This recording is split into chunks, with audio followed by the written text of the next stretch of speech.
Bonjour, mon nom est François Saint-Arnaud et je suis un expert en vente d'entreprise. Je vous parle aujourd'hui de l'aspect fiscal de la clause de non-concurrence.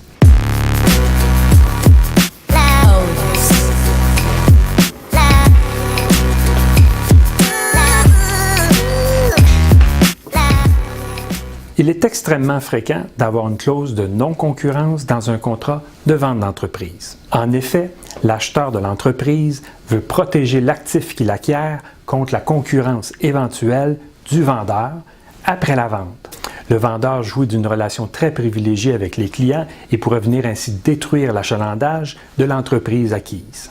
Au niveau fiscal, un tel engagement de non-concurrence est appelé une clause restrictive.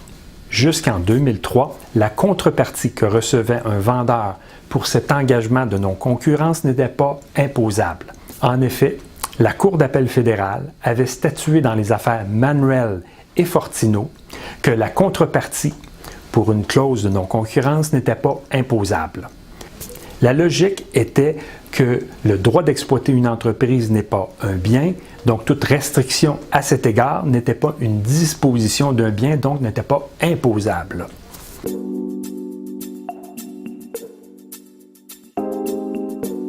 Cependant, le ministre des Finances fédérales, en 2003, a déposé un projet de loi qui est venu modifier la loi de l'impôt sur le revenu et imposer les contreparties liées à un engagement de non-concurrence dans le cadre d'une vente d'entreprise.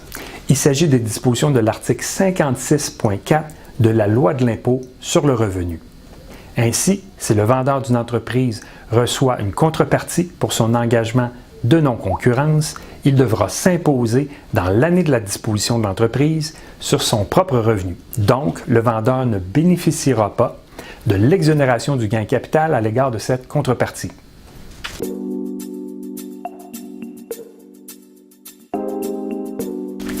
Heureusement, la loi de l'impôt prévoit que les parties peuvent faire un choix fiscal pour éviter l'application de cet impôt. Cependant, l'article 68 de la loi de l'impôt sur le revenu permet aux autorités fiscales de venir réviser l'allocation du prix de vente entre les parties et pourrait tout de même attribuer une valeur à un engagement de non-concurrence.